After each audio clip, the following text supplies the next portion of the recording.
Hello बच्चों, चलिए प्रश्न को पढ़ते हैं।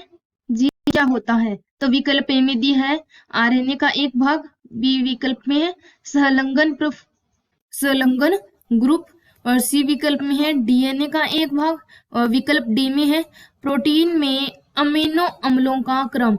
तो हमें दिए हुए प्रश्न में 4 विकल्प दिए हुए हैं, तो हम दिए हुए प्रश्न के आधार पर इस प्रश्न को है जो समझेंगे। चलो मुख्य अवधारणा को समझते हैं। मुख्य अवधारणा, तो विकल्प नंबर हमें बी में दिया है संलग्न प्रफु, ये यहाँ शब्द है जो गलत है, यहाँ क्या होगा? ग्रुप होगा, संलग्न ग्रुप। तो जीन क्या होता है? जीन कोशिका के केंद्रक में होता है। जीन है जो कोशिका के केंद्रक में होता है, और यह शिकाकाई केंद्रक होता है। उसमें क्रोमेटिक धागे होते हैं। इसमें क्या होते हैं? केंद्रक में क्रोमेटिक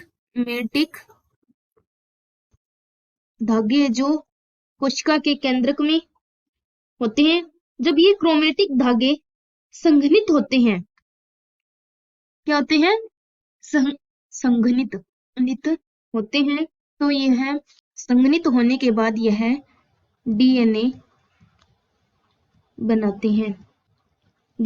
और उसके बाद जब यह डीएनए कुछ में सक्रिय व कुछ में निष्क्रिय होगा, कुछ में जैसे कि सक्रिय हो गया, यहाँ सक्रिय डीएनए, व कुछ में निष्क्रिय डीएनए है जो होगा। मुख्य अवधारणा के आधार पर हमने सिद्ध किया है कि जीन है जो कोशिका के केंद्रक में होता है, जिसमें क्रोमेटिक धागे होते हैं। ये क्रोमेटिक धागे संघनित होने के बाद डीएनए बनाते हैं, और जब ये डीएनए कुछ सक्रिय व कुछ निष्क्रिय होते हैं, तो जीन कोशिका का जो क्या कह सकते हैं कि निर्माण होता है। तो विकल्प नंबर ए में हमें दिया गया है आरएनए का भाग।